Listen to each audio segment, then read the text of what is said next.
Today we are back reviewing Resistance 3, which concludes our Resistance Fall of Man trilogy review series. Now, my very first experience playing Resistance 3 came in the form of a demo disc of all things, which was included with the Blu-ray of Battle Los Angeles. A really interesting tactic when you consider that PS3 really wasn't known for its demos. But we're not here to talk about demos, guys. We're here to talk about this game here, Resistance 3. So let's bloody go and check out my review. Let's jump on in, guys.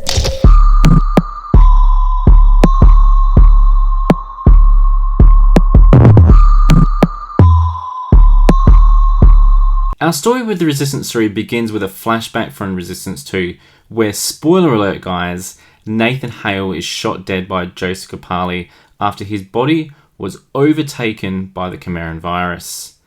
We find that 90% of the world's human population has either been killed or converted into full-blooded Chimeran. The remaining few humans hide amongst the rubble with little hope of survival. It kind of reminds me of the Terminator movies where the rise of robots has overtaken our planet. This time around you take control of Joseph Capali, a family man recruited by Makarov to help close the huge-ass wormhole that was opened up in New York City. The hole was created by a fission bomb explosion aboard Daedalus' ship from Resistance 2. If left alone, this wormhole will completely freeze the world over. One thing I've learned in this trilogy series is that the Chimeran thrive in cold climates, so this really leaves little to no chance of human survival if something doesn't happen that is big to stop the Chimeran before the next winter sets in.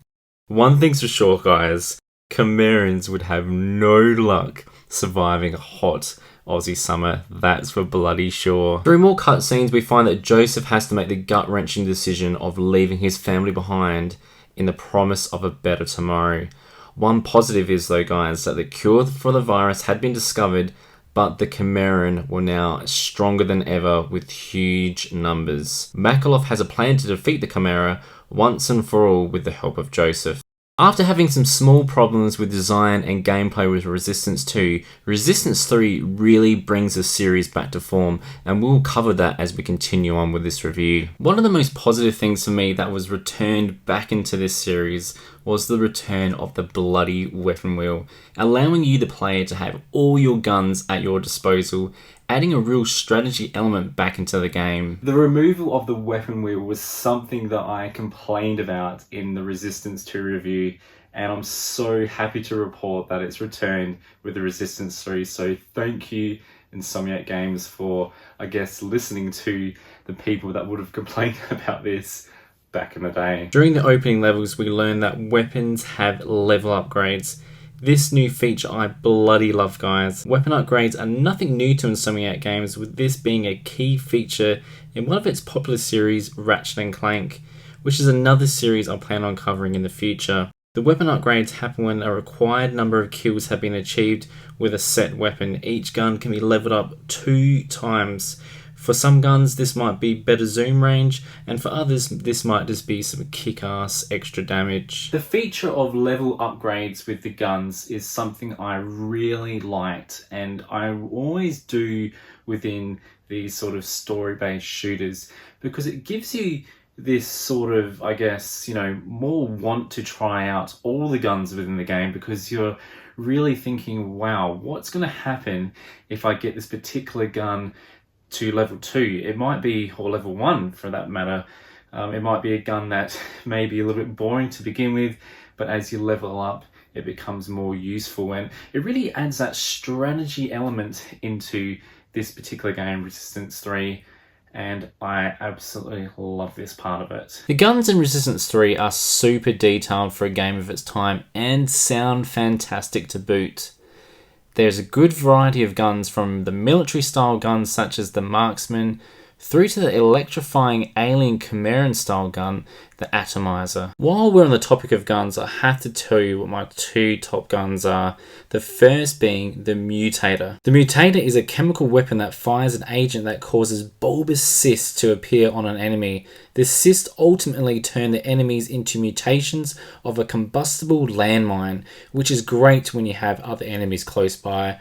Boom bang, they're dead. When the Mutator is leveled up, it has the ability to affect Chimera on a cerebral level and cause enemies to attack one another. A handy tool sometimes in tricky situations. My other favourite gun would still have to be with the Auger. The Auger was one of my favourite guns in Resistance 2, and that still continues with Resistance 3. The Auger being a special Chimeran rifle that fires high velocity energy bolts that burn through solid objects. I mean, guys, how good does that sound? Its secondary fire deploying an energy shield that blocks all enemy projectiles except for other Auger bolts. Just awesome in every way. The game environments are something that really sets Resistance 3 apart from the previous titles. With concrete jungles to lush jungle type environments, this game has something for everyone. I myself personally loved the snow levels. Here I am in Adelaide, Australia.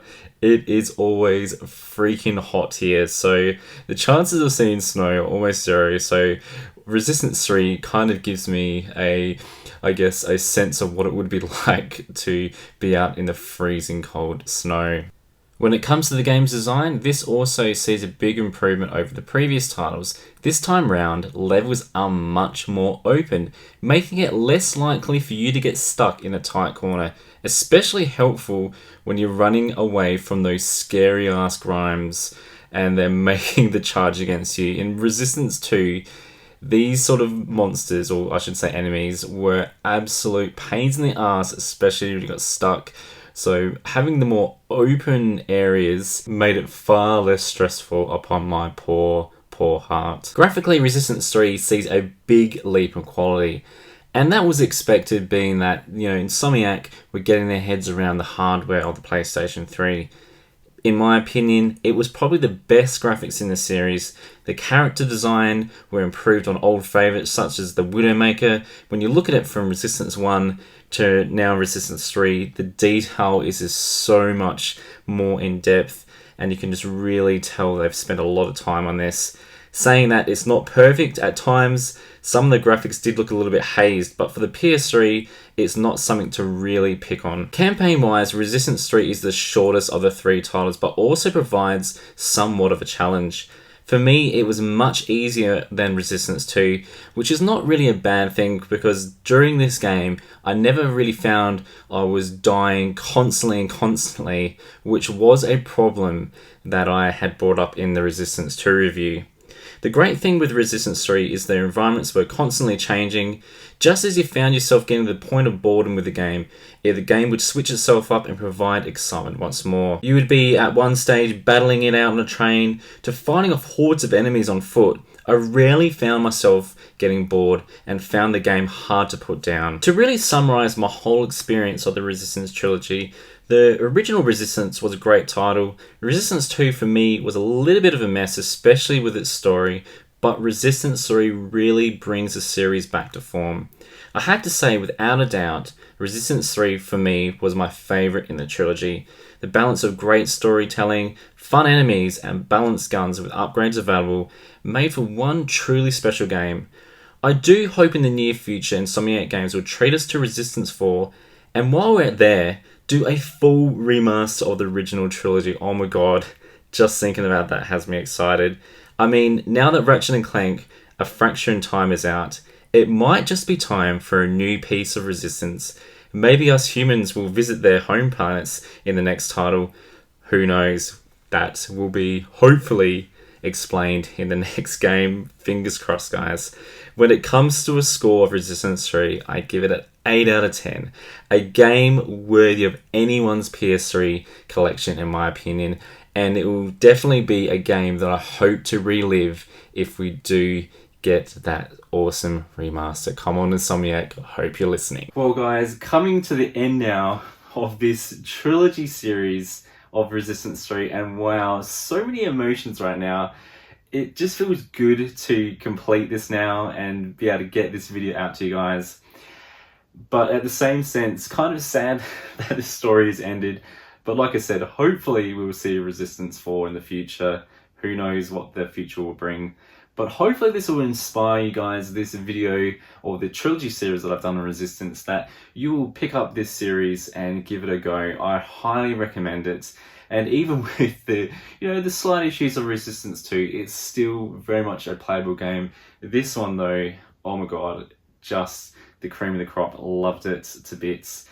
I do want to make special mention to everyone who has supported me through this journey with making my channel go in the direction of doing game reviews. It's something that I want to do, something I enjoy. In the last year, there was a lot of things that were getting me down, and that's probably the reason why it took me almost a year to get this trilogy series finished. But I must say, guys, I'm much happier in life now. Things are going good. Work's great, home life's great. So when those things are in place, it definitely frees the mind and it makes me feel creative. So I'm going to be doing a new review series, and I'm going to give you guys the chance to vote on a poll, and I'll give you those details later on. But just want to say thank you to everyone who's subscribed to the channel. Big thanks to my YouTube members as well. You guys definitely put a lot of money in to this channel, and that really supported me, especially with Resistance 2, with gaining things like props and stuff. I've been able to upgrade my lighting, my computer, all that sort of thing. So thank you guys, it means a hell of a lot. So from me, Gundamruss Gaming, thank you guys, and as always, don't forget to subscribe, fools. See you later. Perfect.